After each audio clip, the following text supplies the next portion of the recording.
What's up, crew? Dennis here. Question for y'all. Have you ever gotten out your phone to do something really important, maybe like pay a bill or check your email? And checking your email is maybe not that important. Maybe it's an important email. Only to find yourself 10 minutes later, 30 minutes later, down an Instagram or TikTok rabbit hole. And you're sitting there scratching your head going, why did I get on here in the first place? I was going to do something. I think it was really important. Shoot, I don't remember. I know I've done that. I know you've done that. If you haven't, please call me right now and tell me how that's possible and how I can avoid it. But luckily, I can avoid, or I can overcome that moment of confusion with a reliance on my phone's notepad. And so I like to make little to-do lists in my phone notes, and that's really helpful. So usually I find myself feeling confused, like what was I going to do? And I go to my notes and I look through my list. I was like, oh yeah, I was going to call the bank or whatever. And I don't like that. I don't think that, I'm glad that I have that tool in place, but I don't like that level of confusion. And I bring this up because how are we going to stay focused for an entire life overhaul?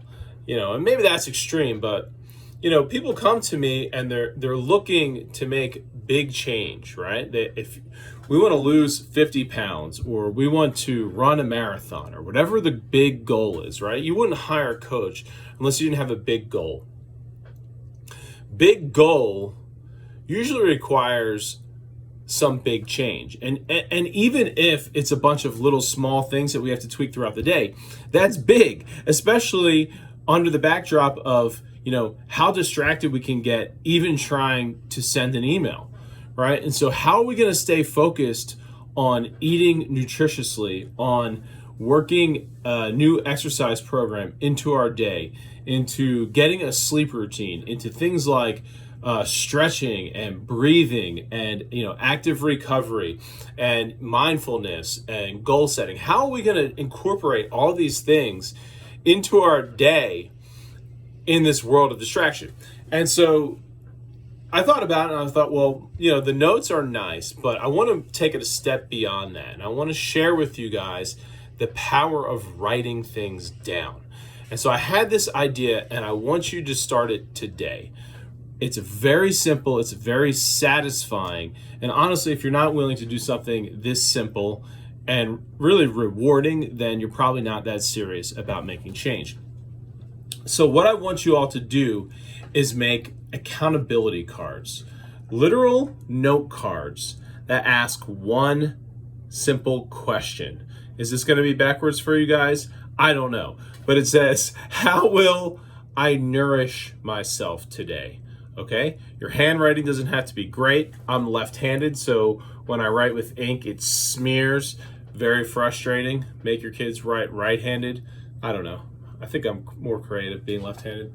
Anyway, or you could even change it up and maybe try and write in cursive or change where the words go. Yeah, whatever. I'm pretty sure y'all are seeing this backwards, but I need you to make a stack and write on there one simple question: how will I nourish myself today? And I chose this question because it is the quintessential question in change. And it's a broad term, and I use nourish specifically because of its implications. So if we're struggling with weight, if we're struggling with performance, if we're struggling with cognition, with mood, with stress, some area of our life is undernourished, okay? We might think that we're struggling with our weight because of abundance, right? But really, I want to know is what area of your life is undernourished. And I see it more often than not. It's stress management, it's movement, it's sleep quality, and it's nutritious foods. we're pretty good as Americans in getting calories, but we're not so great in getting nutrition. And so what I would like for you to do is set the tone of the day with these cards. I want you to take this stack and sit it near your morning, I call it reference point. Maybe it's where you keep your keys in your wallet. I want it to be one of the first things you see. Not in the bathroom, brush your teeth and go pee and all that stuff. But when you get downstairs, I want this to be one of the first, we'll call it exercises that you do to get your day started.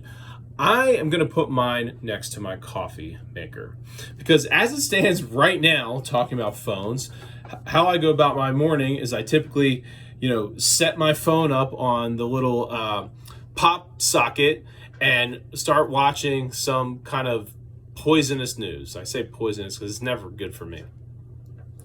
And I brew my cup of coffee. So what I want to do is replace that phone, that stimulus, with this stack. And so I'm going to have that sitting right there next to my coffee maker. Hit brew. And while I'm sitting there smelling that beautiful, lovely, savory smell of coffee, I'm going to read myself this one question. How will I nourish myself today? And then I want myself and you all to physically answer this question by writing down an answer to each of these 4 categories. So we have mindset, movement, food, and sleep. And I like it in this order because this is generally the order in which the things will occur, or at least that's what I recommend. And so mindset is literally happening in this moment. We're setting the tone of the day. We're setting the patterns of our brain down a problem-solving pattern. We're visualizing how we're going to achieve improvement in these areas. And so what you'll answer in mindset could be a simple mantra, a phrase, or even a word. So for me right now, it's commitment. I'm focusing on commitment to change, commitment to being better, commitment to improvement, commitment to the process. And from there, I will find motivation and I'll find energy, literally just from meditating on the idea of commitment. That and the caffeine that I am now injecting, because by this point I am sipping my coffee. And then I'm going to answer the question for movement, right? How am I going to move today? And this means exercise, okay? Non-exercise activity is important as well, like getting your steps in, 10,000 steps, but I want you all to think about exercise. And so I'm committing myself to 6 a.m. training. Actually, I'm going to be doing a CrossFit competition with my good friend Jonah. And say what you will about CrossFit, it's something that's always been fun for me. And this is getting me excited again about training. And so I'll be doing a morning training, pretty rigorous, at 6 a.m. And him and I are communicating back and forth. We're keeping each other accountable with our reps and sets and motivating each other. And then I know right after that rigorous session, I'm going to need to refuel. And so that's why we have food here next. And what I wrote down today is, again, you guys probably can't say this backwards, is 3 anti-fragile meals. Now, none of you know what I mean by anti-fragile yet, because I haven't even made that video yet. But this is something that's going to be included in my Nutrition 101 document that I'll be dropping soon. And essentially what this is referring to is a meal that includes at least one food thing from the antidepressant food scale, that list of foods that I shared with you guys in a previous video. And so it can be simple things like broccoli, spinach, berries, strawberries, or for me, it's a lot of fish, or liver, or organ meat. highly nutritious foods full of antioxidants and healthy omega-3 fatty acids. And so obviously I'm going to hit my protein and calories and all that goals, but my goal is to focus on quality by including the anti-fragile food things. And again, I'll make a video on anti-fragile. And then lastly, sleep. I'm committing to wearing my CPAP, okay? This is something that I need to do, I've been prescribed to do, and I've struggled to do over the years. I've been streaky with it, and it's time that I hold myself accountable because I know how important sleep is. I know if I'm not wearing the CPAP, I'm not getting the fullest quality sleep that I could be. In fact, I might even be doing myself some damage when on really bad sleep apnea nights. It's very stressful on the heart and the brain, and I need to stop. And so tonight, I'm refocusing today on commitment, and I'm going to be moving every day. I'm going to be requiring full recovery with healthy meals.